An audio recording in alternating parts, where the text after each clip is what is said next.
What's up, everybody? It's Soren Baker. Amir, Rahimi. And we're back here on The Great Debaters. Today, we're taking it to 2001. Great Debaters, y'all. Get ready.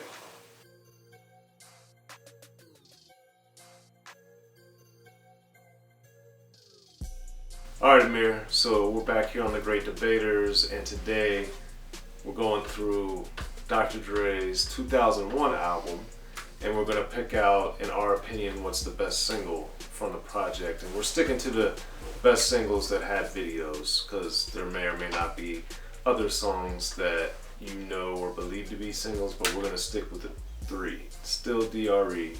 Next episode, Forgot About Dre. Yes. Those three. So, Amir, let's start off with this. This being Dr. Dre's second official studio album. Came out in 1999. And it's obviously a stellar project from top to bottom, front to back, side to side. And it kicked off with Still D.R.E. So, Amir, what are your thoughts on that song? You know, I kind of want to ask you that first, reason being because when this came out, 1999, Dr. Dre, Snoop had alluded to working with Dre, on Still a G Thing, on his The Games to Be Sold, Not to Be Told album. And when I heard that, I was just stoked. But I kind of want to ask you, what was the world like hearing this song in 1999 and hearing, Dre and Snoop on a track, Snoop on the chorus, very West Coast sounding song. We know Jay-Z had written it. It was his second time writing the song, because the first time apparently was not West Coast enough to Dre's standard. But how did the world, since I was so young at the time when this dropped, how was the world reacting to something like this? Well, it was exciting because the real wave of it started with the No Limit Top Dog album, with Be Please, with Exhibit and Nate Dogg, and then also Dre worked elsewhere on that album as well. So we had gotten their collaborations that started popping up already, but this, to your point, was the first time they were rapping together on a song. And I remember where I was distinctly in Hollywood when I first heard the song on the radio, and I was just like, oh my god, this is amazing. And I think the interesting thing that I noticed about this song, that I loved it, but it was a big song in Los Angeles, but that during that time I was traveling a lot to go do all my interviews with people, and it wasn't a big song elsewhere in the country. Oh, wow. Which was really surprising because obviously Dr. Dre and Snoop are such figures, but the song was huge here, on the radio here. Lots of people talked about it here in Los Angeles, but not nearly the magnitude in the rest of the country as we saw with songs from The Chronic or songs from Doggy Style, which very surprising to me. Yeah, no, this song is incredible. Dre, man, he just knows how to rap, man. And of course he doesn't write his own raps for the most part all the time. Sometimes. But he just really knows, and I think it's just the producer in him that knows how to sound on certain tracks. The chorus is excellent. Snoop on the end just talking, 9-5 plus 4 pennies added up. The extra instrumental just added towards the end as well. Dre just knows how to make songs and make them and switch them up throughout. And even though this one is more so of a loop throughout, I just love how the end, like I said, he adds the little right. That. And man, Still D.R.E. is one of those that I've heard it at many gatherings as well. I hear it at barbecues a lot. This is a song that is just huge to me. And yeah, I do envision it, being more of obviously like a West Coast kind of song. You hear it more on the West, but I'm also surprised to hear that they didn't play this as much on the East when it dropped. But I was shocked because I think it's an amazing song, and having Snoop and Dre reunited in such a magnificent way, I just thought it was amazing and shocking. But then when we get, maybe that's part of why the next single was Forgot About Dre, because I think, even in my opinion, I've never really thought Dre fell off or anything like that, because I know better. But Yeah. there was some sentiment of that in the game.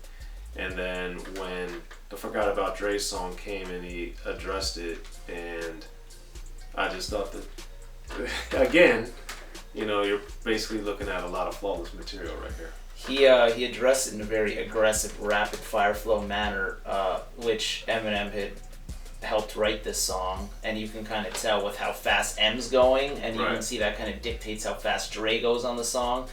Dre, man, this is actually one of those first songs that I had memorized when I was a young one in it was middle school when I had first heard it, or maybe I heard it in elementary, but I know what the heck I was listening to. But I really bought the CD in middle school, and this is one of those songs you just rap fast. You didn't really know all the word, you didn't really know what everything meant, but you just rapped it because it was so catchy and so great. The music video was super, super awesome.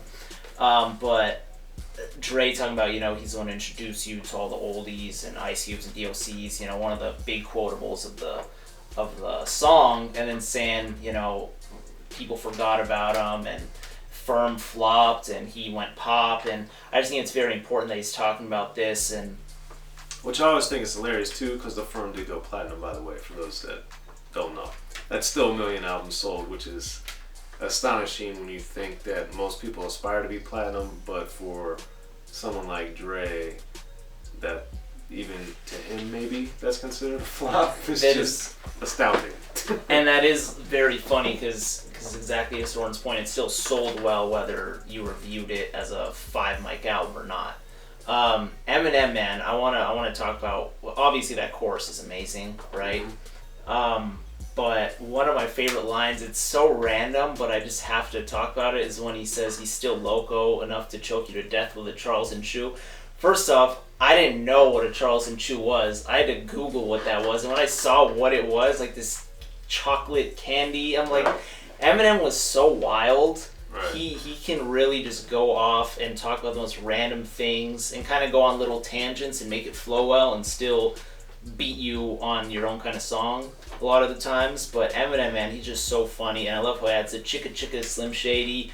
This guy was just, he was one of a kind in this era, and I just love Eminem, man. And even Dre talking about the Cabbage Patch and give me one more platinum plaque, and you know, forget rap. He's just, this song is so special, man. I love it. Yeah, and I think it leads nicely into very differently thematically and sonically with the next episode, which to me, you know, it's always interesting when I hear songs like this, because the hearing Tash had used the beat in a different way, and then Al Tariq had also used it in a different way, formerly of the Beat Nuts.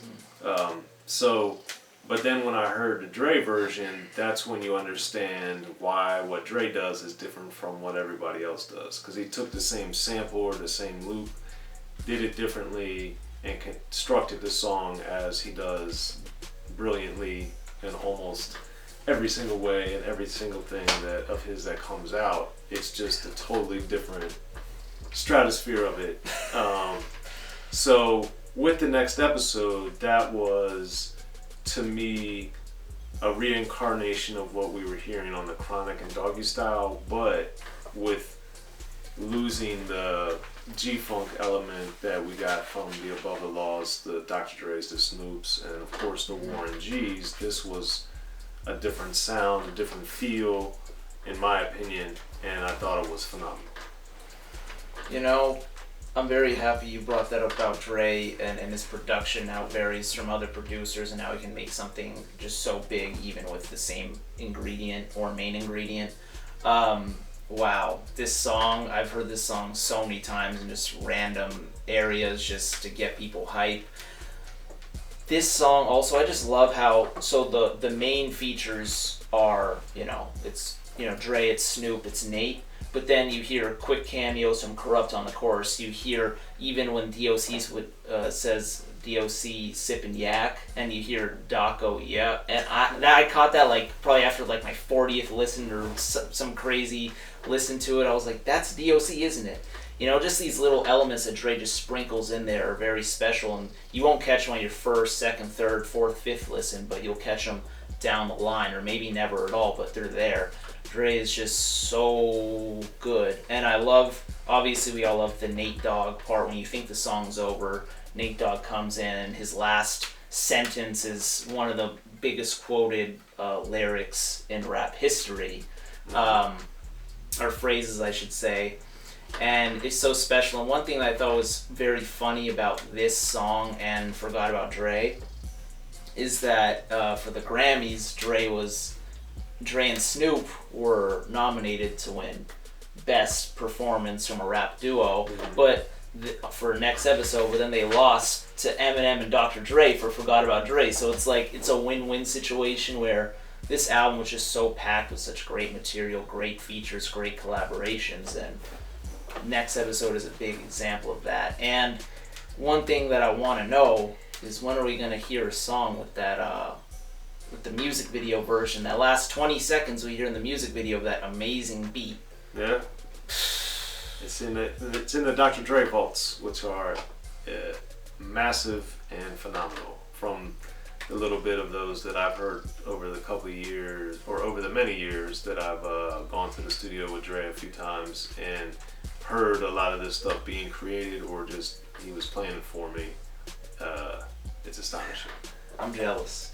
So, all that to be said, Amir, let's talk about music that is out. So, of these 3 singles from the 2001 album, which do you think is the best single, and why? I'm going Forgot About Dre for me. Okay. The approach, Dr. Dre going out of character a little bit with just a more intense flow, very aggressive, very fast. Eminem showing his crazy character per usual in this era. The amazing chorus, the way I've seen this rapped by people of all ethnicities, knowing it word for word. I think this song broke a lot of barriers, just like, you know, next episode did as well, and even still D.R.E. But I think this one I've just seen in so many places, rapped by so many different people, age groups, etc., and just me just loving it since I was a kid, man. I'm going with Forgot About Dre. Okay.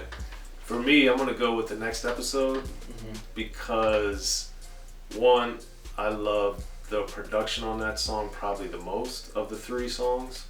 And then on top of that, I just love the attitude that everyone on that song has, and it just recaptured that magic in a way from the Death Row era into 1999 and carried on in a way that just made me like happy, excited, satisfied, and was just so fulfilling to me as a rap fan to see, you know, people at whatever they thought about Dre, whatever they thought about Snoop, even with Corrupt, whatever they had thought about those dudes, that here they were really 7 years after they first collaborated and coming back sounding as good, if not better than ever. And to me, that was just astonishing. That's amazing. And one added little fact I want to add to that is, I watched this video recently on YouTube. This came out in 1999. YouTube came out, what, like, however many years later? Well, the video probably came out in 2000, but... Okay, perfect. So just check this out. It has over 300 million, close to 400 million views on YouTube, and this song is how old? That just shows how long this song has stood the test of time, too. Yeah. Brilliant. It's astounding. But that's what I think. That's what Amir thinks. What do you guys think? Be sure to comment in the comment section. One of us will get back to you, or the good folks at Unique Access will. And be sure to like, subscribe, share, and promote this video so we can keep coming to you guys with more and more great debaters. I'm Soren Baker, y'all. Amir, Rahimi. We're out.